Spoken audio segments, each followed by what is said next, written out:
We, as G7 countries, are committed to maintaining and strengthening disarmament and non-proliferation efforts toward a more secure, stable, and safer world. We'll be convening, as you noted, at a leaders level in Hiroshima, which, together with Nagasaki, offers the most powerful reminder of the unprecedented devastation and immense human suffering that the people of Japan experienced as a result of the atomic bombings in 1945. The overall decline in global nuclear arsenals has to continue and must not be reversed. This is my first video update from Nicosia, Cyprus on this Wednesday. Let's talk about some news. And let's start things off with the G7 foreign ministers meeting that is taking place in Japan. And this is a meeting which has received very little media attention. I was unaware of the G7 meeting that was taking place in Japan, and I mentioned it during my video update from yesterday. I had no idea that the G7 foreign ministers were meeting in Japan. And Anthony Blinken, the U.S. Secretary of State, he got people's attention yesterday with a statement that he gave from the G7 meeting, where Anthony Blinken mentioned the horrors of what had happened in Japan with Hiroshima and Nagasaki. But Anthony Blinken failed to mention the United States in his statement on Hiroshima and Nagasaki.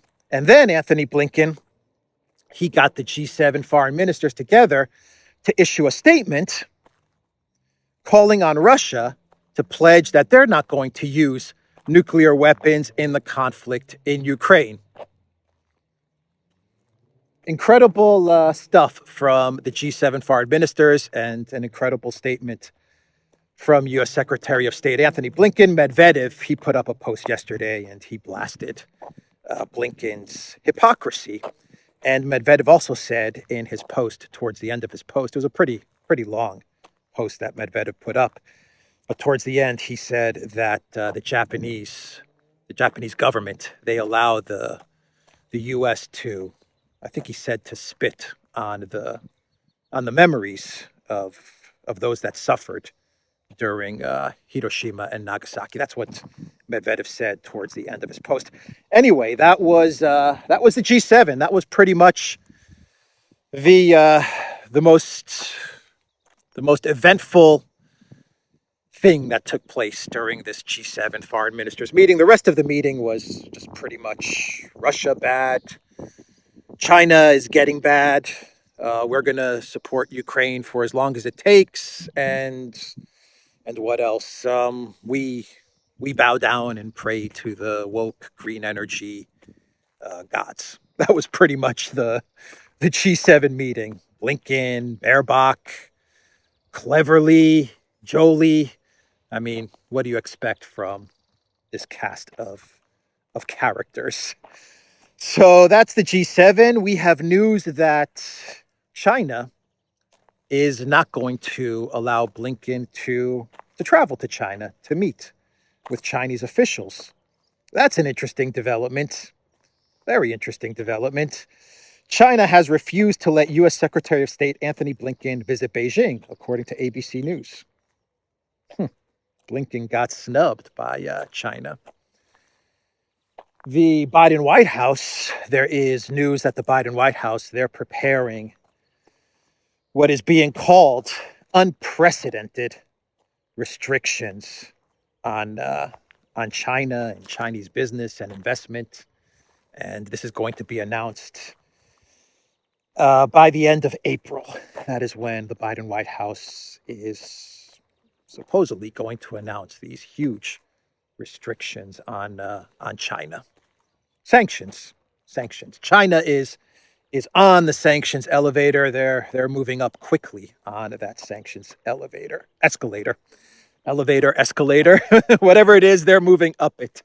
And that's where China finds itself right now with regards to the collective West. So we're going to get that announcement from the Biden White House, the Wall Street Journal, they put out an article with the title, U.S. Allies Weigh How to Reduce Economic Ties with China.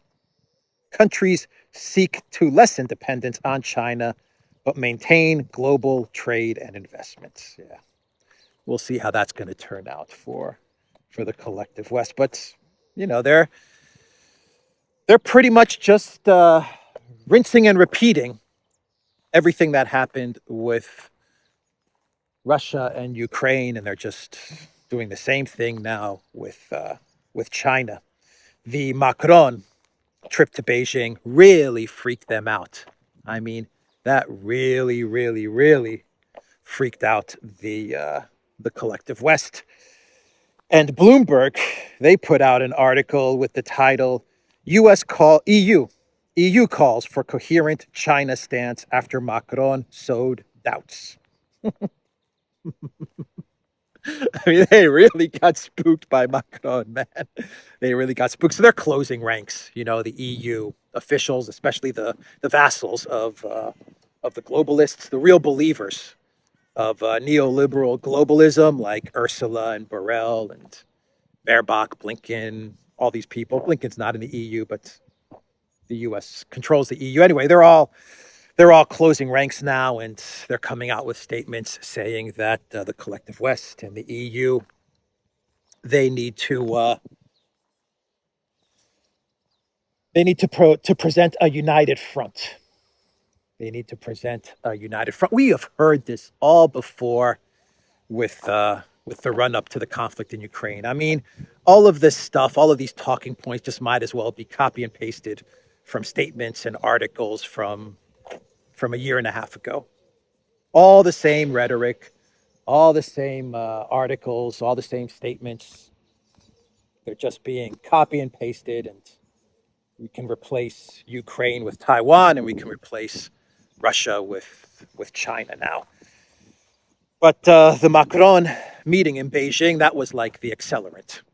I mean, they were heading down this path with conflict with China and the sanctions escalator with China, but Macron in Beijing, that just like acted as an accelerant to all of this stuff. So Borrell, he gave a speech to the EU Parliament, and I think this was an older speech because Borrell, from what I understand, is sick with the you-know-what. But maybe this was a recent speech, I don't know. But he put up this video on his official Twitter account, and it was Borrell giving a speech to the EU kleptocrats. And Borrell said that China needs to change its behavior. It needs to change its behavior. And the EU relationship with China depends on if China changes its behavior. China, behave. Behave, China. If you don't behave, you're not going to get any sweets. Right? Change your behavior, China. If you don't change your behavior, we won't allow you to play with us, to play with the EU. Crazy stuff, man. Crazy stuff. Look at this tweet from Borrell. EU-China relations will depend on China's behavior in areas of vital importance for us. Our EU positions must be clear and aligned, above all around four key elements: values and rights, economic security, Taiwan and Ukraine. There you have the EU foreign policy agenda. Values and rights, whatever that means. Economic security, blowing up Nord Stream. Okay, there you go. Blowing up Nord Stream, closing down nuclear power plants, whatever. Economic security. Taiwan and Ukraine. Taiwan and Ukraine are vital to EU foreign policy. This is EU foreign policy. This is what it all revolves around. Taiwan and Ukraine. Ukraine's not in the European Union. Taiwan is half a world away, but according to Jungle Joseph, these are the most important things for the European Union. And if China doesn't behave, well, you know, they're not going to be able to hang out with the EU cool kids, right? They won't be able to go to those cocktail parties in Brussels and sip on that champagne and feast on the shrimp cocktails. Oh man, these guys. These guys, they are good at lecturing. That's for sure. Macron came out with a statement and he said that he's preparing some sort of peace plan for Ukraine, and he's going to address China's peace plan, and he's going to put together his thoughts. And according to Bloomberg, negotiations could begin in the summer, according to Macron. That's Macron's plan. Macron has come up with these plans and these statements before in the past. He's come up with peace plans, and you want to know what Macron's peace plans were? Minsk agreements. That's Macron's peace plan. He just like copy and pasted the Minsk agreements, and he would say, "Here's my peace plan." Actually, Macron would present peace plans that were worse than Minsk. Like he would present peace plans that were the Minsk agreements, plus Russia has to give up Crimea and Rostov. Has to give up all of the south of Russia, of the Russian Federation, or they have to give up Kazan. I mean, literally, that's Macron's peace plan. So that's little Napoleon for you. He's talking a lot of BS, which is expected from little Napoleon.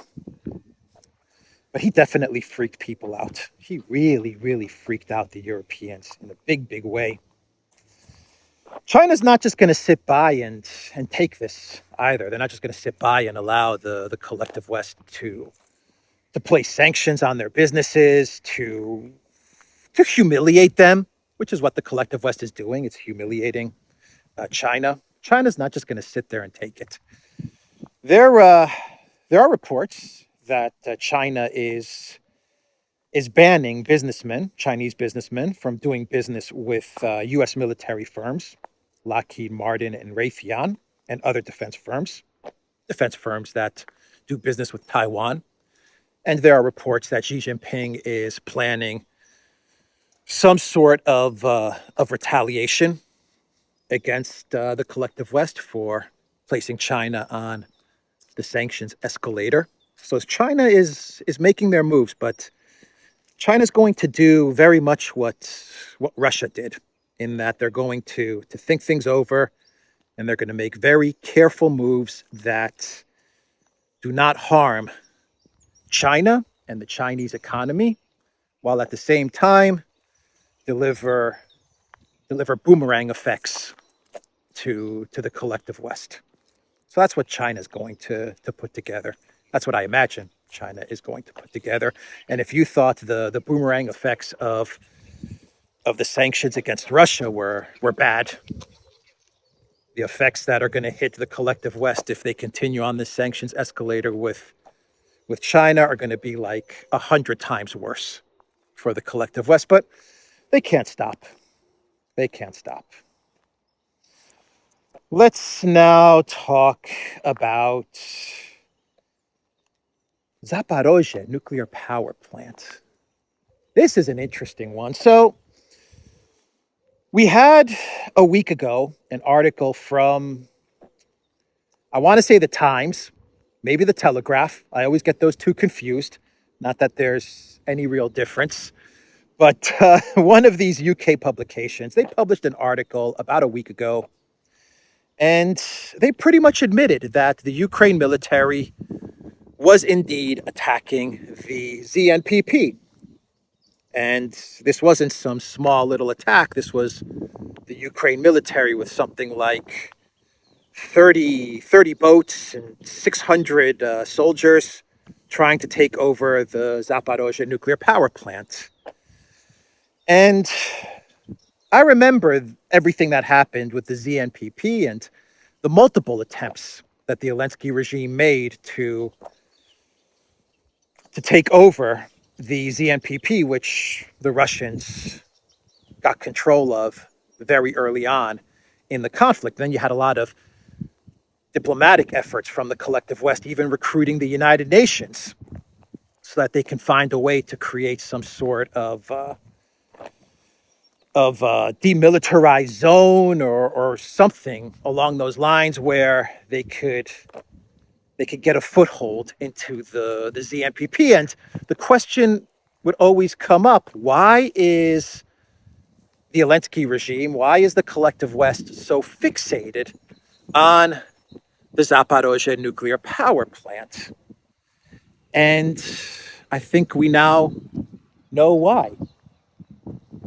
According to CNN, I'm just going to read you the title of this article. According to CNN Politics, U.S. warns Russia not to touch American nuclear technology at Ukrainian power plant. Isn't that interesting? Isn't that interesting? Zaporizhzhia nuclear power plant has nuclear technology owned by the U.S., CNN writes. Washington is warning Russia not to touch it, according to a letter the U.S. Department of Energy sent to Rosatom in March, CNN claims. Now we know why the Zelensky regime was ordered by the United States to hyper-focus on the ZNPP. Now we know why the U.S. was so focused on trying to create some sort of a demilitarized zone, a DMZ, around the ZNPP. Why the U.S. was so obsessed and so crazy about the Zaporizhzhia nuclear power plant, getting it back or somehow getting their people inside the ZNPP. Now we know why. There's some sort of nuclear technology that the U.S. has in the ZNPP that they don't want Russia to get. Now, we don't have many details as to what this is or what is going on here, what this technology is and what it's about. But we have this letter from the United States Department of Energy to Rosatom, which is the Russian nuclear energy giant, and they're threatening the Russians. I mean, they're like threatening the Russians. Don't you dare touch our technology, which is interesting. Very, very interesting that the U.S. is so concerned about Russia getting a hold of this tech, of this nuclear technology, these documents. I don't know what's there. So that is another mystery that I believe is solved. I think the only part to this mystery that we don't know is what exactly was the U.S. doing in a nuclear power plant in Ukraine. What was the U.S. up to in a nuclear power plant in Ukraine? So let's talk about something else, since that mystery is kind of getting solved. Let's talk about another mystery, which is the spring offensive, the amazing and fast and incredible Ukraine spring offensive that, according to Newsweek, will begin on April 30th. According to the Financial Times, will take place in mid-May. We had yesterday the Russians, they sent drones into Odessa. And from what I understand, they hit warehouses and military facilities of Ukraine in Odessa. We also had the Ukraine military launch counter-offensives in the direction of Zaporizhzhia. And many military experts believe that these offensives were probing activities on the Ukraine military as they prepare to launch this spring offensive. But the neocon publication Foreign Policy, they ran an article yesterday, no, actually this morning, I think, April 19th, They ran an article with the title, "The First 24 Hours of the Expected Counteroffensive Will Likely Be Decisive. Whatever happens on Ukraine's D-Day, it will not be easy for Ukrainian forces to escape the scourge of attrition." This is according to the neocon publication Foreign Policy. Now, I said in my video yesterday that that the spring offensive, after the interview that Budanov gave, the Ukraine intel chief, and he said the spring offensive is going to be amazing and fast. After that interview, I said that they're building up, the Zelensky regime and the collective West, they're building up this spring offensive to be cinematic, right? It's going to be something that Steven Spielberg is going to make movies about, and it's going to be saving Private Zelensky or stuff like that. And this foreign policy article comes out today, this morning is when I read it. And it comes out and it pretty much says that the spring offensive will be Ukraine's D-Day, and it will very much be like the movie The Longest Day. I believe that movie starred Richard Burton, if I'm not mistaken. But yeah, they compared the spring offensive to that of Hollywood war movie classics. And that's what they say the spring offensive is going to be like. So let me read you the neocon thinking, because I've been talking about this in many videos as to what the neocons believe is going to happen in the spring offensive and what their goal is. The goal of the spring offensive for the neocons is, and I've said this many times, is to deliver a type of shock to the Russian government and the Russian military that will then lead to some sort of chain reaction that will lead to the downfall of Putin and the eventual disintegration of the Russian Federation. So this is a paragraph midway down this article. It's a little bit long, but I'm going to read it to you, and then I'm going to read you the final paragraph of this article. And I think it explains the neocon thinking, and it confirms my reporting on how the neocons see this spring offensive unfolding. There is perhaps only one way for Ukraine to escape the scourge of attrition in the opening hours of the upcoming offensive: set off paralysis in the Russian military leadership and panic across the Russian rank and file. Ukraine's greatest chance of success will come if Russian soldiers skedaddle from advancing Ukrainian forces without putting up much of a fight. Even if the correlation of forces were advantageous for Ukraine, that alone would not be sufficient to attain these effects. Rather, intangible factors such as tactical surprise, battlefield leadership, and fighting morale will likely be decisive in the first 24 hours of an attack. These intangible factors, not weapons alone, will help define whether the Ukrainians succeed in panicking the Russians, paralyzing the Russian military leadership, and causing a temporary breakdown of command and control. In this scenario, Ukrainian armored columns punch through layered Russian defenses, quickly advance into the Russian rear, and threaten command and control nodes like military headquarters and supply centers, compounding the panic and paralysis. And the final paragraph of this article says the first 24 hours of the upcoming spring offensive may indeed be the longest day for Ukraine. In the long run, Ukraine's armed forces will have a tough time escaping the crucible of attrition of this artillery-focused land war. The Ukrainians could achieve tactical success if they are able to cause paralysis in the Russian military leadership and panic among troops, triggering a rout in the opening phase of the counteroffensive. Whether this will be sufficient for Ukraine to achieve long-term strategic gains, let alone win the war, is another question entirely. So that is the neocon thinking. That is the strategy pretty much summed up, which is exactly what I have been saying now for a while. Taking out what could happen in the West with Poland, we don't know what could be brewing there. We've talked about how Poland or NATO may get involved in the West when the spring offensive happens in the East. But just leaving that aside and not getting into that, the plan for the spring offensive is not so much to win the war, win this conflict. It's about delivering a very quick, decisive blow to the Russian military that will, according to the author of this post, that will lead to the Russian military skedaddling.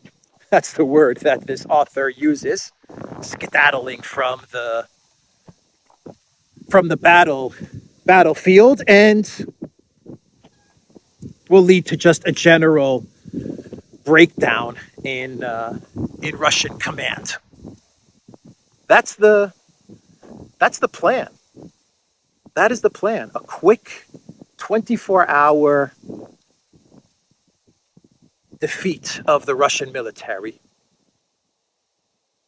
And the media is going to go crazy with the propaganda and the misinformation, put money on it, and they're going to build this narrative using social media, using the media, using Pentagon statements, EU statements, misinformation. They're going to build the narrative that Ukraine is advancing at an incredible rate. The Russian military is falling apart. The Putin government is collapsing. Russian command is collapsing. It's game over. And with all of these things that they're going to use in the first 24 hours, say the first 48 hours, whatever, with all of these tools that they have, they're going to hope for some sort of just general collapse in Russia. That's the goal. That is the goal for the neocons. That is how the neocons are seeing this. That's how Newland, Sullivan, Blinken, Lloyd Austin, Joe Bidenopoulos, Greece's favorite son, that is the strategy with this big spring offensive. You're looking at another Ghost of Kiev, Siege of Kiev, the great Kherson counteroffensive, the great Kharkov counteroffensive. You're looking at another go at one of these types of narratives. But this one, I think, is going to be just much, much bigger. And you want to know what Ukraine's greatest weapon is going to be in the spring offensive? I mean, their greatest weapon, their most lethal, greatest weapon. It's going to be the media, the collective West media. They're going to hope that the media is going to be able to create the impression of a Russian collapse, which will then lead to an actual, real Russian collapse. That's what they're betting on. Anyway, I thought I would talk about that article from Foreign Policy. I'll put a link to the article down below. It's not a very long article, but it is an interesting article. Let's do a clown world. Let's talk clown world now. And my first clown world is that it looks like Swedish media is being labeled state media on Twitter. Is that true? Is that true? Here's a tweet from Peter Sweden. This is huge. NPR is leaving Twitter. CBC is leaving Twitter. Swedish state radio is leaving Twitter, all because they correctly got labeled publicly funded media. Retweet if you think this means there will be less misinformation on here, in reference to Twitter. It's incredible. Just by putting that little label, state-funded media, which they are, they're all state-funded media, just by putting that little label, Elon Musk has cleaned up most of the misinformation on Twitter. Well done. Well done, Elon Musk. Who would have thought that the cure to misinformation and propaganda is just putting a simple state-funded media label on state-funded media accounts? Who would have ever guessed that was all you needed to do? So Zelensky, after seeing, this will be my last clown world, Zelensky, after seeing Russian President Vladimir Putin make a trip to the front lines yesterday to Kherson and then to Lugansk, Zelensky, he got very, very jealous. He got very jealous because Putin was stealing the media spotlight from Zelensky. And so what did Zelensky do?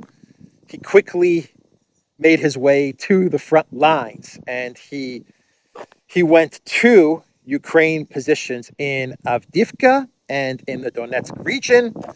He took selfies. He took selfies with the troops.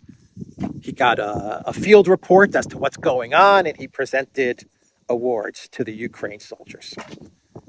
so, so Putin's trip to the front lines really spooked Zelensky, and so he quickly got to the Ukraine soldiers on the front lines, and he started to work the media angle.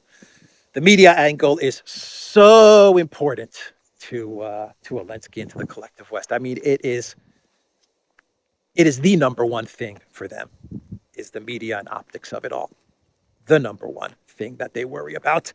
And the final clown world, since we're talking about clown actors, we have to talk about Mark Hamill. Luke Skywalker, Mark Hamill. And I've done many clown worlds where I've talked about Mark Hamill's, now it's raining, where I've talked about Mark Hamill's involvement with United 24, which is this crowdfunding type of platform that the Zelensky regime, and I imagine the collective West, they put together in order to collect crypto and Bitcoin and donations so that they can buy drones or buy whatever they need to buy. And I've talked about Mark Hamill's involvement in this. Mark Hamill said he's going to be the drone ambassador for United 24, right? That's what he said he's going to be. And he's going to raise millions and millions of dollars as the drone ambassador so that Ukraine can buy drones. And he was on a video call the other day with drone operators, Ukraine drone operators. And in the video call of like 3-4 people, one of the drone operators in this video call had an interesting flag behind them. I think you all know what I mean. They had the Ukraine flag, and they had another interesting flag from, World War II times.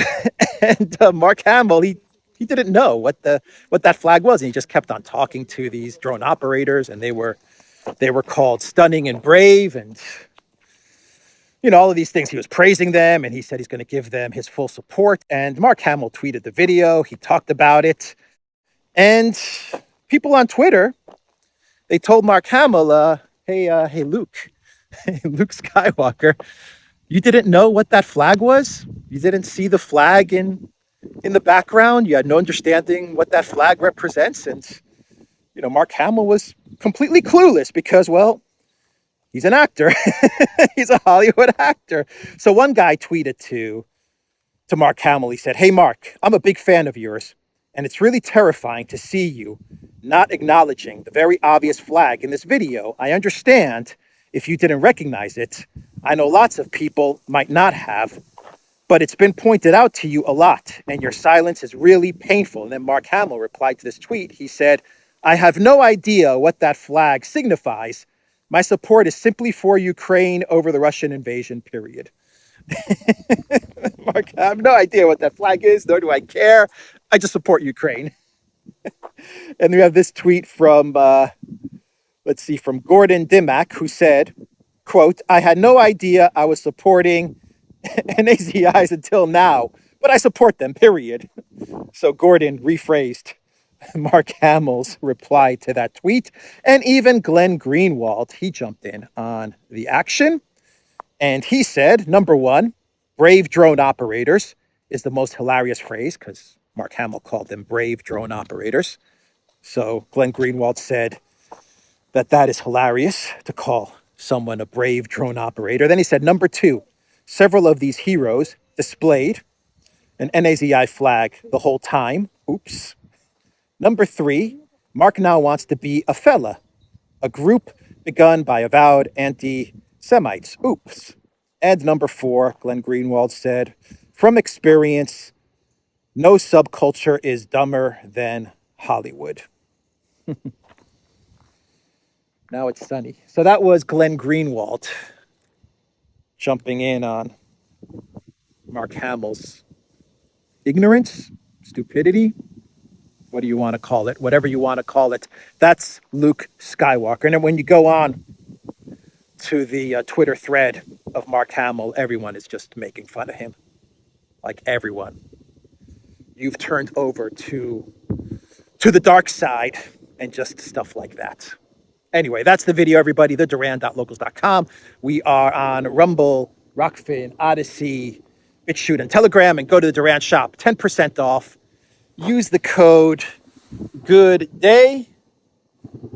I am always with my Duran backpack. Take care.